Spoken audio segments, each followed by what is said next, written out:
The oil lamps in the wooden house cast their amber glow across the table where James and Diep sat in quiet harmony.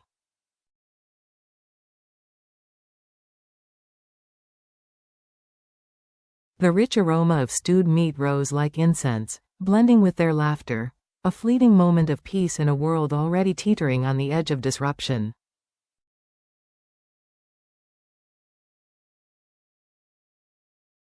Their love, tested by jealousy and betrayal, had only deepened after James skillfully thwarted John's scheming in the previous chapter.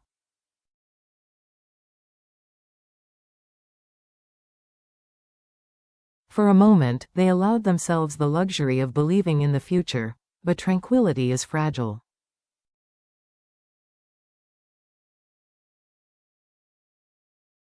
And as the episode unfolded, every corner of their world would soon tremble, a knock in the dark.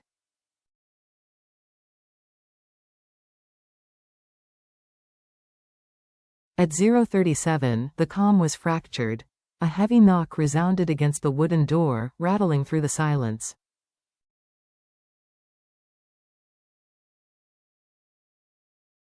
Diep's slender brows knit together as curiosity colored her soft voice. Who could it be, so early?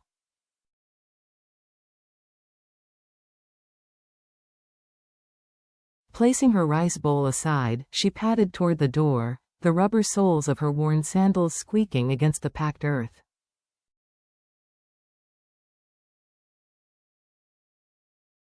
When she pulled it open, the cold night air rushed in, carrying with it the tall, gaunt figure of Uncle Ken.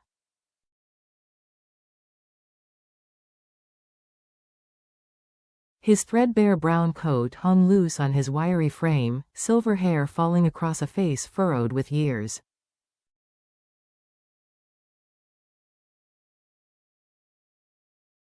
His sharp eyes flicked across the room and settled on James. Diep bowed politely. "Welcome, sir."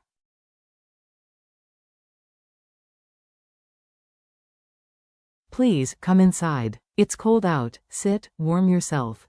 Ken stepped in, leaving red clay footprints behind him.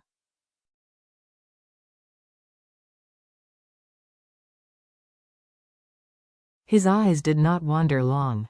They locked on James. His voice, steady yet weighted, filled the room.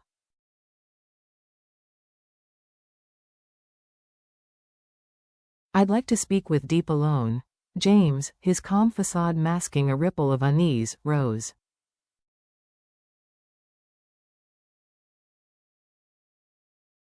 "Of course, sir. Please, speak freely with her." And with that, he stepped into the courtyard, the crunch of his leather shoes fading beneath the restless wind.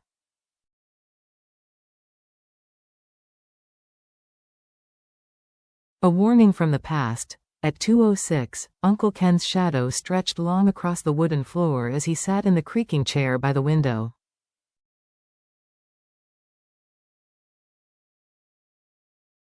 Pale light accentuated the deep lines of his face, his eyes glinting with a grave knowledge earned over decades.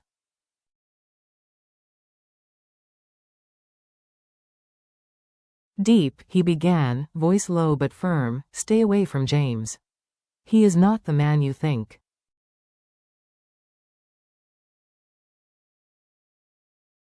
Her hands tightened in her lap, her voice trembling. "But why, Uncle? He is kind, diligent, always helping others."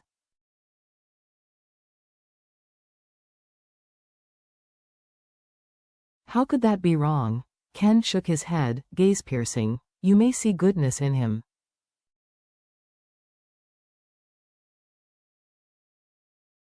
"Others do not. His family hides secrets, his father's sudden departure abroad. Do you know the real reason?"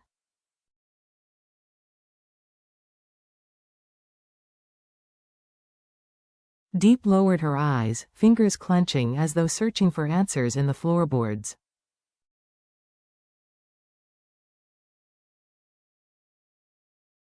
"They said it was work," she whispered. Ken's reply was sharp, unyielding. "No. There are darker reasons."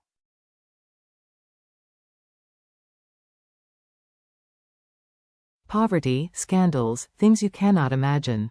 Trust me, distance yourself from him."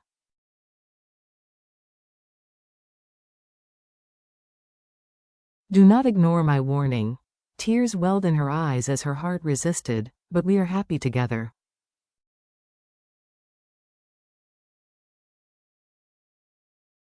Why must love be torn apart? He has done nothing wrong. Ken rose, his tall frame casting a shadow that swallowed the lamplight.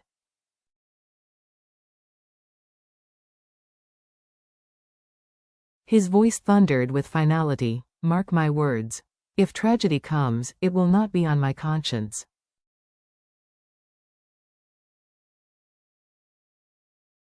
And with that, he left, the sound of his old sandals trailing red dust across the threshold.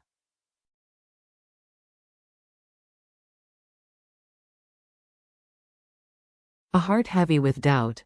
At 3:42, Diep sat motionless, her eyes drifting to the fading bouquet James had left her the day before.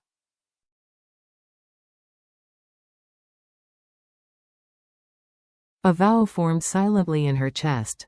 I believe in him, yet why does my heart tremble so?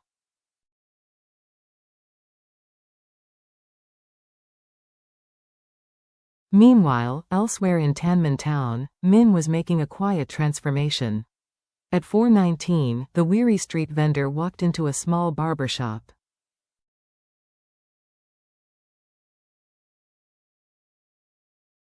Under the flicker of weak morning light, his gaunt features betrayed a mix of sorrow and resolve.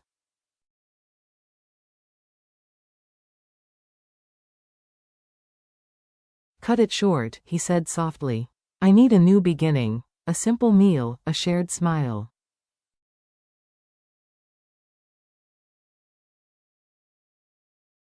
By 5:10, James sensed the heaviness in Diep's heart. With tenderness, he guided her hand.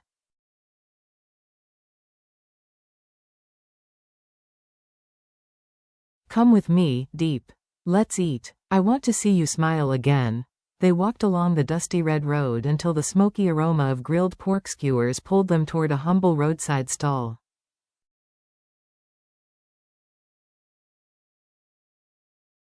The crackle of meat on hot coals, the laughter of passing villagers, all of it wrapped them in a fragile cocoon of normalcy.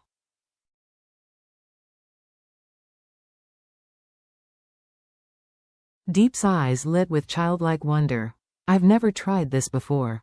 It smells delicious.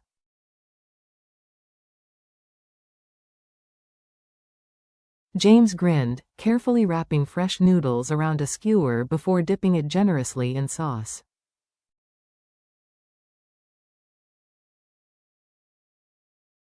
Here, try this. Their laughter rose above the clatter of bowls and the hum of the wind.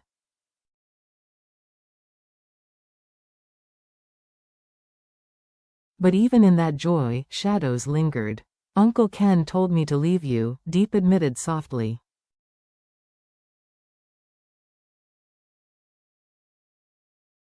James's reply was calm, assuring. Don't worry. It's only his way of protecting you.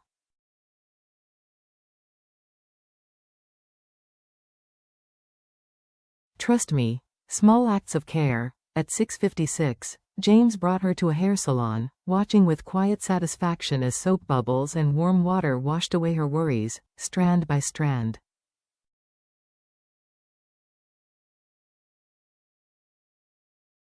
She emerged radiant, smiling. Thank you. I love it. Later, under the moon's silver glow, James walked her home.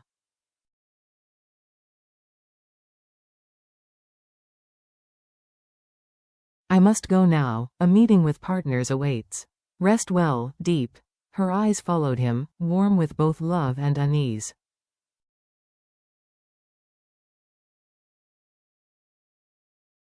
A stranger in the road. At 7:56, fate twisted again.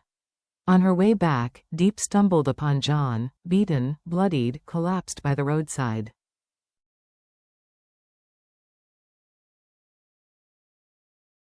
His lips cracked as he whispered, "Water. Please." Her compassion overcame her fear.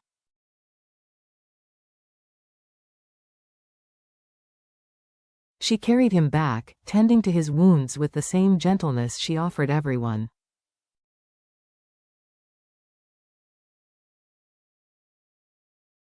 Yet unease lingered. John's presence was never without consequence. Business over tea.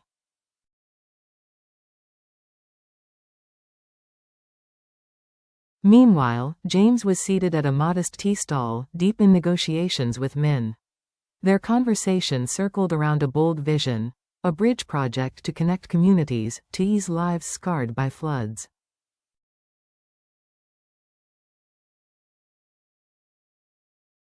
But as Min spoke of his inspiration, a virtuous girl, humble yet radiant, who sells vegetables in the market, James's heart clenched.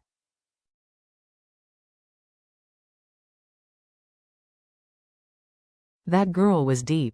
Both men, unknowingly, were tethered by their affection for the same woman.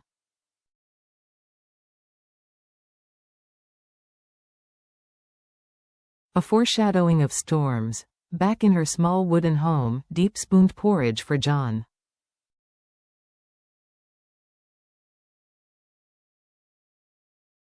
Her mind echoed with Ken's warning, "Stay away from James." Torn between love and fear, her soul wrestled with doubt.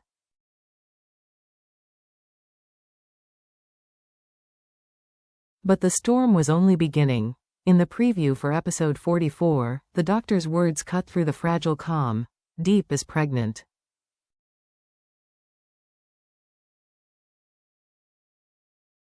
A revelation that could bind them forever, or destroy everything they had built.